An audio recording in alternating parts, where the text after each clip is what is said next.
Hey guys, and in this video I'm going to show you what causes emotional eating and the common signs that you are engaged in emotional eating behavior.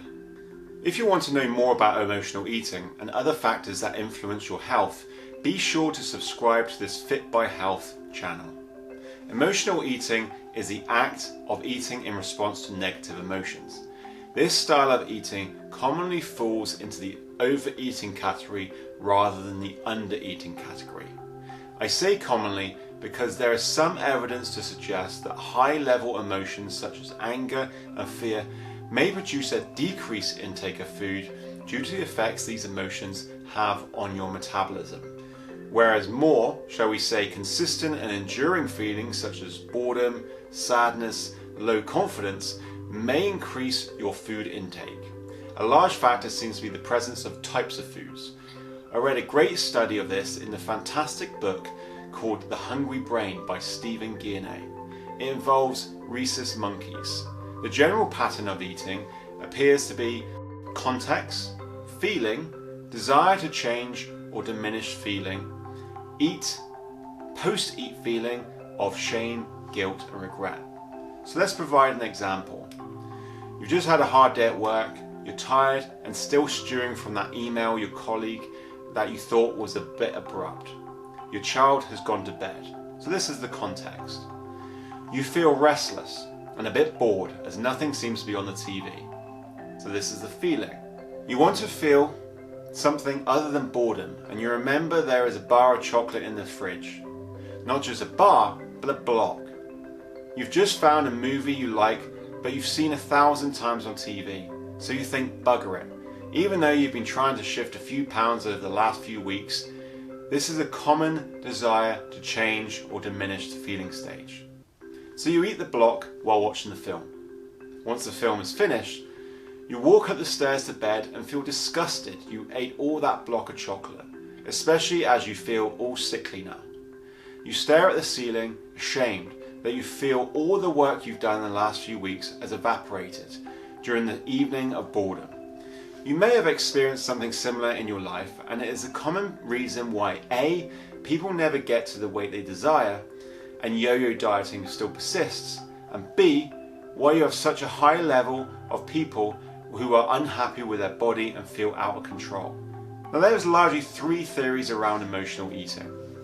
The affect regulation theory is the idea people emotionally eat because they learn the pleasurable food they eat counters the negative emotion they are experiencing. And as it works, albeit briefly, they are more likely to do it again.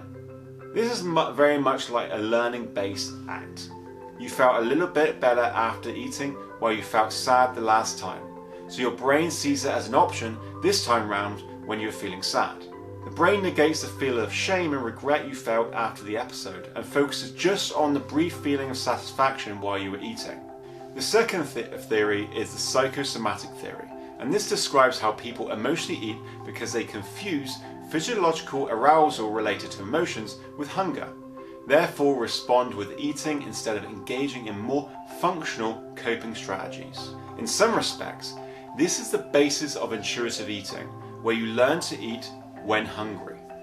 But first, you have to distinguish between the feeling of hunger and the feeling of other emotions like sadness. So we all experience stresses, low mood and boredom at various stages in our life. If you don't have a non-calorific, low-consequence ways of dealing with these episodes, then emotional eating would always be a viable option because the foods used in these episodes are specifically designed to be moreish and pleasurable. Thirdly is the Restraint Theory. This theory states that some individuals who want to lose weight are prone to develop rigid dieting rules, such as never eat chocolate. As a result, even minor violations of such rules can lead to a cognitive abandonment of rule and to overeating, what we'll call the what the heck effect. When you look at the body positivity movement, the activists usually have this rationale of why diets are bad. The idea that restraint means that binging is inevitable. Personally, when I work with clients, I say that no food is off limits, but recognize that some foods are more beneficial to your overall goal than others, and as a result, a new strategy has to be placed around highly processed food where you still eat it without the food compromising your overall goal. As you read these, you may be thinking, I can relate to all three of these. And that is very possible. It is certainly true as a personal trainer. I have seen all three examples of these theories in action with various clients. In all three theories, the body's reward system runs through them. Back when we were hunter-gatherers, we had one purpose for food: survival. If we didn't find food, we'd be in trouble, so we hunted and ate whatever we could. In this modern era, we have another purpose: pleasure. We are particularly drawn to fat, salt and sugar, and we live in a world where these types of food are abundant. And so, when we eat these foods, we get somewhat pleasurable feelings, and this conditions our brain to want to replicate that feeling. So each time we think about the food, or a particular time, such as lunchtime, 11s, we get a rush of dopamine, which is a neurotransmitter associated with motivation and learning. It stands to reason then that when we are experiencing negative emotions, we would want to experience something more pleasurable.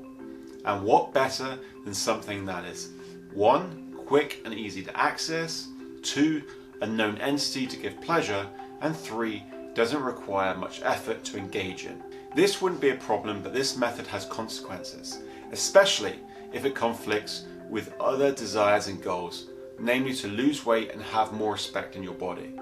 And so, post-eat, it is common with emotional eating to feel even worse, with people feeling guilt, shame, regret, and disgust for themselves. But this is a cycle because, as those theories show, emotional eating is by nature emotionally led.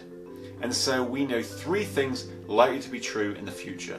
1. You're likely to feel similar emotions. 2. The 3 conditions for pleasurable food are still going to be present. And 3. Your brain is geared, based on past experiences, to see emotionally eating as a valid response. So how do you stop emotional eating? I want to introduce you to a 3-part process that can help you. So it goes: state. This is how you learn to manage your emotions in an efficient way without the need to resort to eating. Awareness. This is about being aware of the cues that hold emotional eating together and alter them in your favor. The cues are: 1. The external cues that trigger emotional eating. 2. The internal cues that indicate the feelings commonly associated with emotional eating, such as boredom, anxiety. And 3. Your natural hunger cue behaviors. This is the tactics you use to both diminish the likelihood of emotional eating and prompt you to do more rewarding behaviors that fall in line with better goals.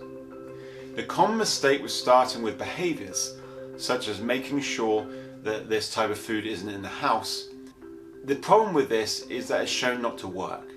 It is a valid tactic and has at its place in the grand scheme of helping you stop emotional eating. However, going to these tactics first is the problem.